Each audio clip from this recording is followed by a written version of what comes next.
So today we want to talk about a disease that has been around for a while and that over the years producers and veterinarians have put a lot of effort to control it. However, it seems like it's been the last 10 years that efforts to actually control it and eliminate it have really taken off. So the disease that we want to talk about is Mycoplasma hyopneumoniae. A specific project that started with a collaboration with Boehringer Ingelheim and the University of Minnesota that provides a roadmap for producers and veterinarians on how to control and eliminate this disease, Mycoplasma. And to talk about this project and how we got here and what it means, as you said, Tom, we have three very distinguished guests with us. And first, I would like to introduce Dr. Maria Pieters, who is an associate professor at the University of Minnesota working on mycoplasma research. And Maria has been one of the researchers, she and her team, that have contributed a lot to the body of knowledge that we have nowadays on mycoplasma. Maria also serves as the director of the Swine Disease Eradication Center at the University of Minnesota. Welcome, Maria. Thank you for having me today, Maxine. It's a pleasure to have you. So we also have Dr. Amanda Sponheim, who is a veterinarian and a key account manager for swine at Boehringer Ingelheim. Amanda is also a student, or I should say a PhD candidate, very close to finish her PhD and research, and she's done also extensive research on mycoplasma, working with Maria at the University of Minnesota. Hi, Amanda. Hi, Monsi. Thanks for having us. It's great to see you as well. And the last one, but not least, is Dr. Eduardo Fano, who is also a veterinarian and nowadays Director of Health for Latin America Pipestone. Prior to that, he was at Boehringer Ingelheim in a technical manager role where he worked as well on mycoplasma. And Eduardo also did his PhD on mycoplasma. And maybe I can say, Eduardo, that probably you've been one of those instigators of this project, just because you could see things coming together in different ways when you were at BI before, working with all your team, Amanda, Maria, and all that. And you did a lot of research. So welcome, Eduardo. Thank you very much for having us. Thank you. So it's great to see you all. So give us a bit of the background and how did this project started? Roadmap for to control mycoplasma. Sure. So Monsi, I think Eduardo and Maria and I were just having a conversation and probably looking back at the amount of work that's been done, the amount of new research that has occurred over, 10 plus years, right? And thinking that even though all this work had been done within the field, we still felt like maybe there was a need to package all of that together for field veterinarians to better utilize, to put that in one spot and where they could come and grab all of that new information and then update it on a regular basis.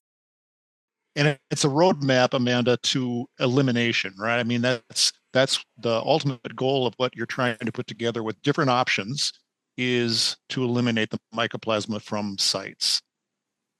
That's right, Tom. Right. So eventually at some point we would have kind of a route or a map for the 5 different methods for Mycoplasma hyopneumoniae eradication that are available.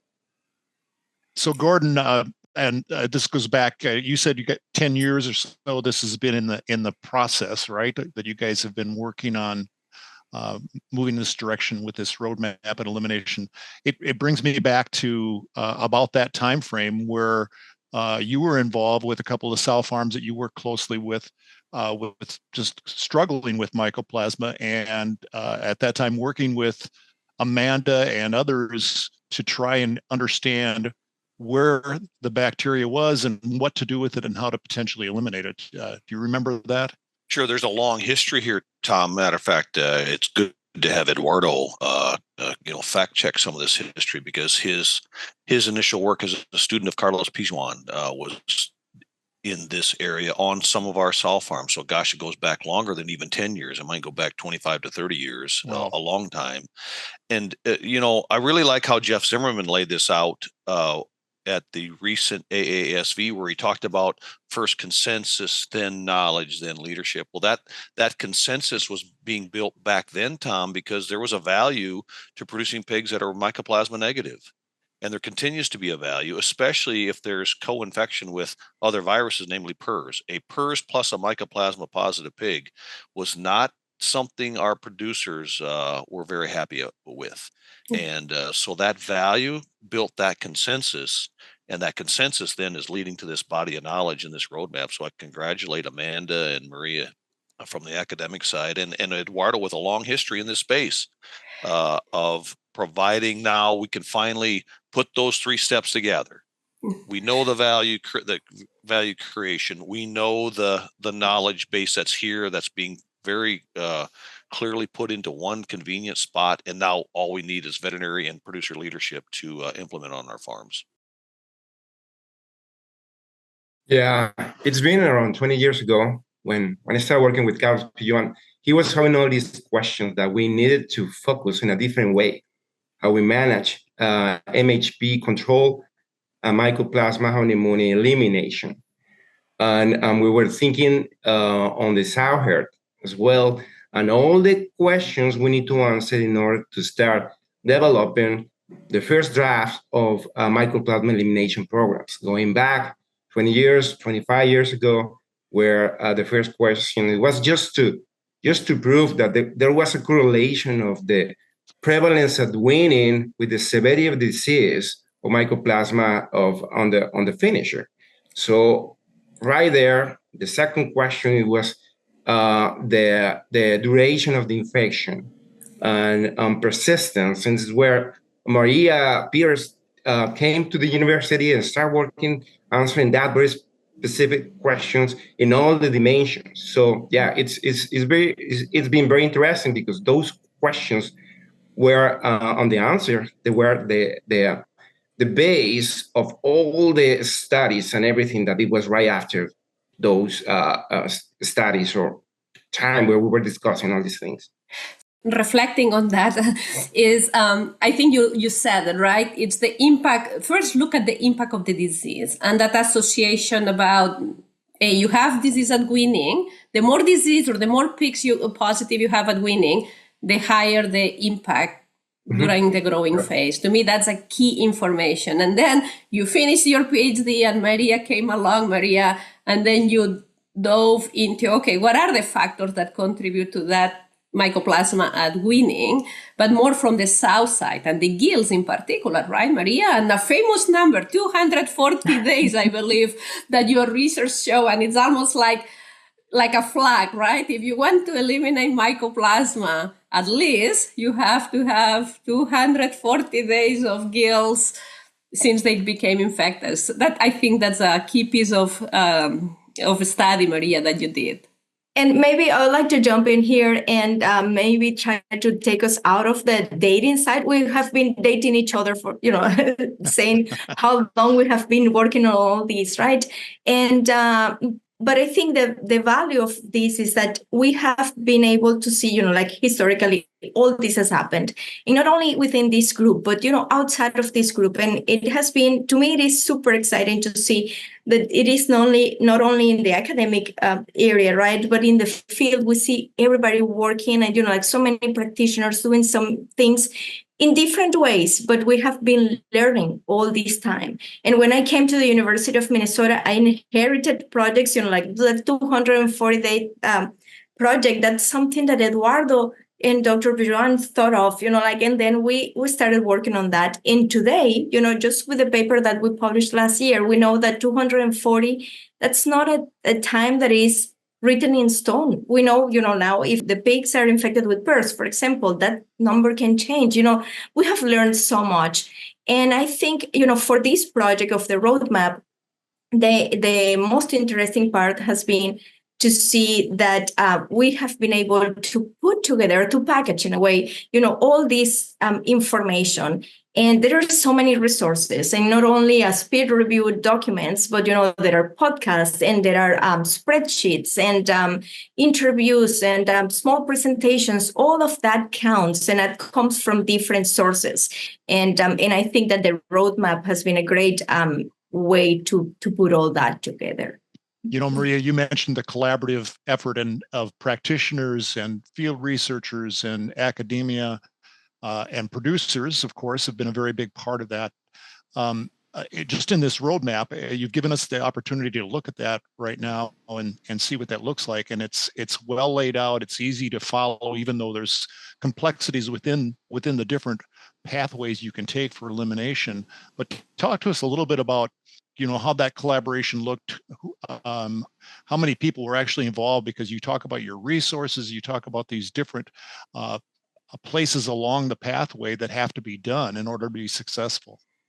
Yeah, and maybe this can be a good segue, and Amanda can talk about it, because I can tell you, Tom, that it has been great to discuss all these, to come up with the ideas, and it's really energizing, but it has been a lot of work. It has taken so many hours, right? And not only putting, the framework together, but getting everybody to collaborate, which, as we have been working, then it has been way, easier. And we have seen how people have, really wanted to provide information and input and materials and resources. But I have to say that Amanda has been the driving force of this project, and she has done the heavy lifting here. We had all these great ideas, but we needed to make them happen. And Amanda, you can talk about, the many things that you have done, especially with the collaborators and getting everybody, communications has been key in this process. Yeah. Well, thanks for that, Maria. We looked at all the topics, and then we identified people, veterinarians, swine industry professionals, people in academia that had really contributed to, their specific areas along the route for Mycoplasma hyopneumoniae Eradication. And so we had invited 26 and had 26 that participated within the various topics in the roadmap. So they have, we provided content for review, and it was really energizing, right, Maria, to see the excitement and just the willingness to participate and give of their time to something that should hopefully, better the industry and promote additional eradication programs within the U.S. So we had a lot of feedback from them, and some even drafted new materials, and we're just really driven to participate. So that piece has been really fun working, with a lot of different people in the industry. And I think, Amanda, what you just mentioned, the willingness to collaborate and share information, I have been positively surprised, right? People have been really open and say, this is my spreadsheet, this is what I use, this is how I set up a plan, and I would like to put it out there for everybody to use it. So it's, it has been really good to see that collaboration from all the people who have been working on this.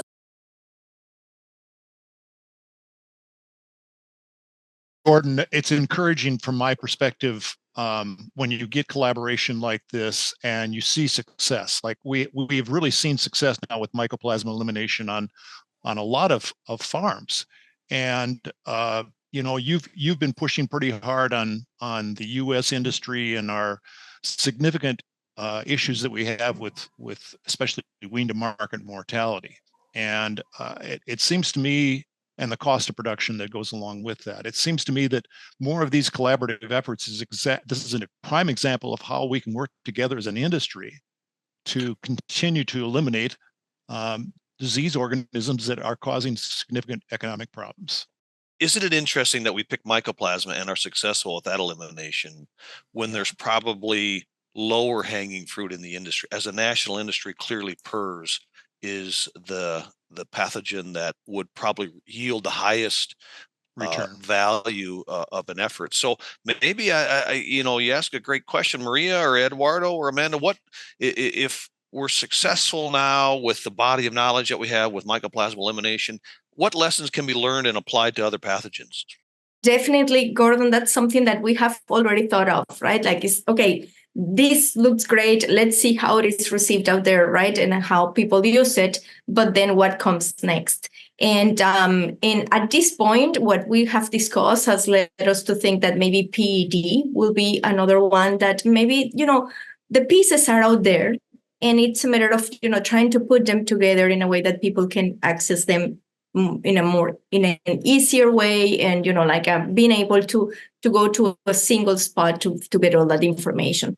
Maybe for PERS, it could look a little bit more complicated, and especially I'm not so sure, we can lay out all the routes to success so easily. Maybe I'm stepping here into areas that I don't know so much about, right? So I think Eduardo and Amanda can give us more information about that. But definitely, I think that PED will be the one that we could go to after this one, if we think that this is the right approach. I think we want to claim some victories, right? And I think one thing to me that it's very interesting to watch, having worked on PERS and having tried to eliminate in multiple places, but also observing the failures of PERS elimination too, which originally we thought mycoplasma was going to be that way too. And then to the surprise, we thought it was, and there to our things surprise, we learned that turns out mycoplasma it didn't behave the way we thought it was going to behave. I think that's been great to watch, and I think that's why it makes this tool so appealing too, because it gives us a starting point that we can build on elimination efforts that the animals and the producers benefit from. I mean, from having animals that are mycoplasma free, right? And I think that brings the confidence and shows the data to the producers of the benefit of having pigs, in this case, that they don't have the disease. So I think that builds on success. So no, great initiative. We can wait to see it out there and see it being used and see where this roadmap will take us. Well, that's a good question. One final question I'd have for the group is, as far as where it takes us, do any of you as experts in the field with mycoplasma see the possibility where the day exists where we won't be talking about mycoplasma in the U.S. swine industry anymore? Like a national elimination program? I know we've discussed this, Maria. Maria, do you want to, or Eduardo, do you want to take that one? Go ahead, Maria. You said go ahead, Eduardo. Yeah, evidently nobody wants to answer the question. Well, I thought from the SDC standpoint, but I mean, there's been that charge, right? Joel Neerham's presentation at AASV this year, and Paul Yeski has been, pushing that for a long period too. So perhaps it starts regionally, which seems to be the most logical approach, and the discussions that are occurring. But I would sure think it's a possibility. Maria, do you want to add on? Yeah, I would, maybe I'm too conservative and I want to see things in a more realistic way, right? And ideally, yes, I would love to see the U.S., industry free of Mycoplasma hyopneumoniae, and I will have to move on to a different area, right? Because I wouldn't have more research to do. Yeah, but I believe that we would need a commitment that goes, beyond large companies. But that's where we are at right now. And we have had, champions, like Amanda said, like people who have been doing this for a very long time, and in the work that Paul and Joel have been doing, and they have committed, like our companies, our groups want to work on this, and we want to make things better. But and many others have been doing this, but we are not everywhere. Maybe the examples from national eradication programs are more from European countries that are smaller, and we'll have to look into that and how they have done it, and like how to get there. Maybe that will be a next step. But at this point, I think that having the big players playing an important role here is where we need to be, and then we will be walking in the way of elimination at the higher level, I would say. I think this is the right time to start thinking in that way. We have a very solid foundation and start building from that. No, excellent. And I think a roadmap sometimes is what we need, right? If we want to go somewhere, might as well look at map and we follow it. So, and I think it's been great to see all the work that you have done on the research, on the apply side, working with producers, working with veterinarians, to see it where we are today. Congratulations. We are very excited on this project. Thank you to all of you and also the collaborators that you referred that also participated on this project. I think this is a great tool and for the industry. So with that, thank you so much for joining us today, and see you next time at the meeting.